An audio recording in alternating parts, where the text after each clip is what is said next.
Hey guys, welcome to the State of Star Wars 2019. This is my view of the franchise as a whole, before the Rise of Skywalker comes out. So without any further ado, let's get into it.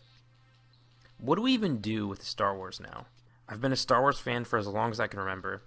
I'm sandwiched between Millennials and Generation Z, so I grew up with the prequels. But I did love them. Thankfully though, I had a dad who was good enough to value showing me the originals first. So even as a little kid, the original trilogy was always the gold standard for me. I grew up loving Boba Fett, Darth Maul, and I can't even tell you how many weeks of my childhood were lost playing the OG Battlefront 2. By the way, I've still never lost on Coruscant, so, just a little humble brag there. I'm a baller. So, needless to say, I was cautiously optimistic when I saw the new trilogy had been announced. I was a bit worried, though, but as a nerd who had read hundreds of Star Wars books, I was really hopeful. My initial reaction was, let's just go with the Thrawn trilogy. That's amazing and one of the best stories I've ever seen in Star Wars. But then, to my chagrin, I heard that Disney was killing all of the Legend books in favor of these new stories, which really did piss me off, honestly. But there were some amazing stories amongst those books that Disney put out, such as the Asajj Ventress book I really enjoyed. So, even though I was a little bummed, I thought I'd give this movie a fair shot. And there I was. Coming home from college on Christmas break, I decided to go see the movie with my uncle. Episode 7, The Force Awakens. After we watched it, my uncle was a bit underwhelmed, but he really did enjoy himself. And I was honestly pretty optimistic. I definitely saw that it was a very derivative movie, just almost retelling Episode 4 in a weird way. And it really did lean a little bit too much into the nostalgia points, but it was a genuinely enjoyable cast of characters. Poe was the fun, hotshot pilot that I wanted to learn more about. Finn was an interesting, tormented character who was really just discovering how to do the right thing. And then there was Rey, who was a mysterious character. She was a little bit annoyingly good at everything, obviously, but she was really sweet and kind and likable, so I was willing to give this a shot. While I did like most of these characters, I did find Kylo Ren a bit underwhelming, but even he was okay. I appreciated how he bested Rey in their first encounter, so she did have a little bit of struggle at least, even though she did go all Mary Sue at the end. But the thing that made me like this movie the most was honestly the Rey and Finn dynamic. They actually had reasonable chemistry and were a couple that you enjoyed rooting for. I could also see where the movie was potentially going. With Han dying, we saw the new group of characters banding together to kind of become the new crew. Chewie was still flying the Falcon, and we had 3 new fun protagonists, led by this mystery girl with the mystery force powers. It was a mediocre movie for sure, but I thought it had a lot of fun plot points that could lead into interesting stories in later movies. The short version is, this movie did enough to make me overlook that Reylo. Wow, that was bad. Yeah, foreshadowing of what's to come. But what I mean to say is, this movie did enough that I was willing to overlook all the Mary Sue moments, like where she mind-controlled James Bond. But I was just really, really wanting to like this trilogy. I thought it was a fine first movie, and I was excited to see what's to come. Enter the last freaking Jedi. The last freaking mother-licking Jedi. I'm not going to go into much detail on this movie. Everything that needs to be said on it has basically been said from all sides. But let's just say it was met with a pretty disastrous reaction by fans and honestly split the fandom down the middle. Instead of being a family of nerds and normies who enjoy space battles and lightsabers, the Star Wars fandom became a den of spiteful sarlaccs. Get it? I made a little Star Wars joke there about Sarlacc, the thing that ate Boba Fett, that really haunted my childhood, but now we got the Mandalore, Woohoo! Now let me say, I do land on the side of the people that hate this movie. Not only is it pandering and overly full of random SJW stuff that just really bugs me, my main issue is the back-breaking plot holes and the lack of understanding of the characters. It was clearly written by someone who has no love of the franchise and no understanding of the series as a whole. Everything from the purple lesbian lady not telling anyone her plans to randomly killing Snoke to demoting Finn to a random side character who is now weirdly into this unlikable bratty girl who represents everything wrong with our current society, like, let's just be idealistic and not use rationality, even if what we're doing doesn't make any sense and is actually hurting people. If I believe it in my heart, it's automatically good. And that brings us to the biggest of all of these back-breaking plot holes. The breaking of hyperspace. We now have the ultimate nukes in all of Star Wars, the hyperspace ram. At this point, why don't we just have droids flying empty ships into other things and blowing them up? Or better yet, let's just glue a big-ass hyperspace drive to a bigger-ass asteroid and fly it into a planet. We now have a budget Death Star. Why would the Empire or the First Order even build one now when we just have basically cheap, alternative ways to destroy planets? And the saddest part of this is that J.J. Abrams is probably just going to gloss over it because it'd be too deep and difficult to explain away. So they're just going to write it off like it never happened. And that leads us to the present. Up until about a month ago, I was just done with Star Wars. The Last Jedi had killed my love for the franchise. I did eventually break down and read the new Thrawn books, which were okay, but my fandom was at an all-time low. Episode 9 is now weeks away from release, and I'm pretty sure it's going to be an utter train wreck, and it's actually going to ruin my Christmas. Let's be real.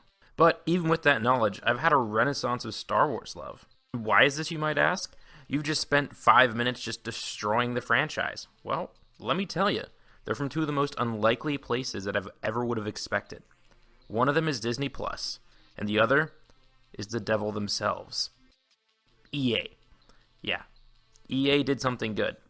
It's a goddamn miracle. But all shade throwing aside, Jedi Fallen Order and The Mandalorian have been so much freaking fun. They're honestly just out of the blue. I expected nothing from a random Star Wars game that EA pooped out because it was already in development from a studio they bought out. But seriously, if you're a gamer, check this out. There's so much fan service to followers of the extended universe and still familiar and fun stuff for casual fans. Not only is it just an engaging Star Wars game, it's actually just a fabulous video game. I'm about to put up some gameplay with some mild spoilers, so if you really don't want any knowledge going in, I'll put up a timestamp for you to fast forward to. But anyway, it's a fabulous game. It's more difficult than you would expect too, especially if you come into it thinking of it as the Force Unleashed series. Fallen Order is actually more like Sekiro or a Souls game, especially compared to the hack and slash power trip that was the Force Unleashed. I'm about 2/3 of the way through this game right now, and let me just tell you, it's been an amazing run. You start out as a weak Padawan who barely survived Order 66 in the Jedi Purge, but eventually get discovered by the Inquisitors, aka ex-Jedi that Vader has corrupted and turned into his attack dogs. The rest of the game, you're trying to escape these evil villains while simultaneously trying to grow the Jedi Order in search of a way to save their legacy. It's not like the craziest story of all times, and some of the characters are a bit flat. Cal, for instance, the protagonist, is a good, if not somewhat meh protagonist, but he's interesting enough and he keeps you invested. He's paired with some interesting characters that are mostly fantastic, and the level design is beyond amazing. It's the best I've seen in a really long time. I have a really bad habit of buying single-player games, playing 70% of them and then getting distracted by something else and then never coming back to the first game. I can tell you now that I'm not going to have that problem with this game. A friend of mine is playing through this game at the same time I am, and we're having so much fun talking about how we discovered different combos and powers to use. It's crazy to talk to him and see that his approach to combat is so much different than mine, but we're both successful at getting through the game on higher difficulties with very vastly different playstyles. It just shows you how deep and immersive this game is. So now that I'm done with my mini review of Fallen Order, let's talk about the other thing that's making me fall back in love with Star Wars, and that's The Mandalorian. I really don't want to get super deep into this because I don't want to spoil it for anyone. You owe it to yourself to sit down and watch this cold, with no expectations. It's a different style for Star Wars, and it's so random at times. It's crazy how all these varying elements work within a single show about a random Mandalorian who we don't know the name of. At least as of making this video, when there's only 4 episodes out. So we might know eventually. But there is still plenty of time for Disney to ruin this show with the remaining episodes. But I kind of find myself once more optimistic that we actually have a fabulous show that depicts Star Wars in a fun and loving way. It's such a refreshing take on the universe, and I find myself looking forward to Season 2. But this brings us to the nasty discussion of the future. The Rise of Skywalker. There have been multiple reports of last-minute reshoots, people walking out of early showings, and the actors seeming uncomfortable by how the movie turned out. Not to mention just the fact that J.J. Abrams, who is a man notorious for not being able to finish things correctly, has now been tasked with tying together one of the worst movies in the franchise, all of its plot holes and character suicide included. Let's just say, if I was betting the over-under on the IMDb score, I'd be hammering the under! Shout out to Pat McAfee. But yeah, let me be clear. Let me be very, very clear. I want to be wrong so badly. Like, so freaking bad. Like, bad enough that I would let a gender studies student berate me for 12 hours over the genocide that is manspreading.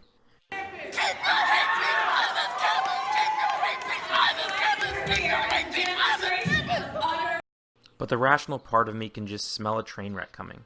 The issue is that Fallen Order and The Mandalorian have given me hope that Star Wars can once again be something that's fun and interesting. They've already proved it, and I find myself excited by the franchise again. But if this movie does bomb, what then?